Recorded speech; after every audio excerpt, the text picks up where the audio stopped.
এক মসজিদে এক তোতা পাখি ছিল। সে সকাল বিকাল শুধু আল্লাহ আল্লাহ বলতো। তার পাশে একটা বাড়ি ছিল, সে বাড়িতে একটা তোতা পাখি ছিল। সে শুধু উঠতে বসতে বকাবকি করতো, বকাবকি বলতে অশ্লীল ভাষায় গালাগালি করতো। তো যাই হোক, যখনই মানুষ বাড়িতে আসতো তখনও সে বাজে বাজে কথা বলে গালাগালি করতো। উঠতে বসতে সকাল থেকে রাত অব্দি সে শুধু গালাগালিই করতো।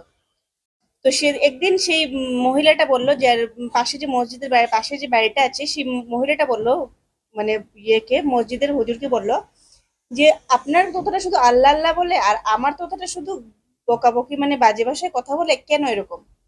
তো মসজিদের হুজুর বলেছেন যে এক কাজ করো, তোমার তোতা পাখিটাকে আমার কাছে মসজিদে দিয়ে যাও, তাহলে দেখবে যে আমার তোতা পাখির সাথে থেকে থেকে সেও কিন্তু ভালো কিছু শিখে যাবে, আল্লাহ আল্লাহ বলতে শিখে যাবে।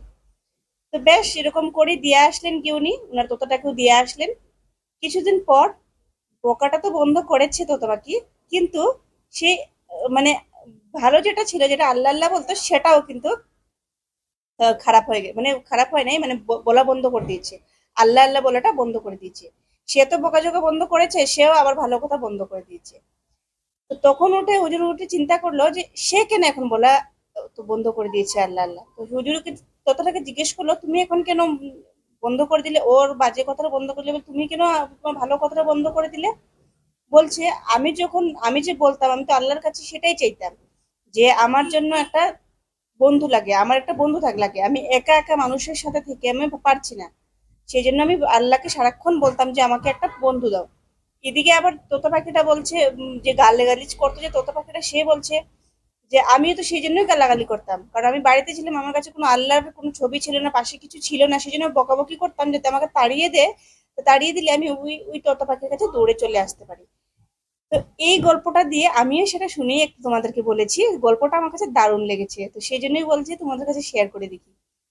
সেটার মানে হলো, সেই গল্পটার মানে হলো যে সবাই কিন্তু স্বার্থের জন্য নিজের ভালো কাজ বলো খারাপ কাজ করছো, সবাই কিন্তু স্বার্থের জন্যই করছে। এক লোক ধার্মিক বলে যে তাকে আমরা যে বলবো যে সে কত ভালো কাজ করছে, শুধু ভালো না, সেও কিন্তু কিছু ভেবে চিন্তেই করছে, যে পরকালে বা এই কালেই ভালো কিছু, মানে তার নিজের স্বার্থের জন্যই করছে, যাতে আমি পূর্ণ কিছু পাই, আমি ভালো কিছু পাই। এদিকে আবার খারাপ কাজ যারা করছে, তারা পরেরটা না ভেবে যে যা হবে তা হবে, আমি আমার নিজেরটা এখন দেখিনি। তো এখানে সবকিছুর মধ্যে জড়িয়ে আছে স্বার্থ।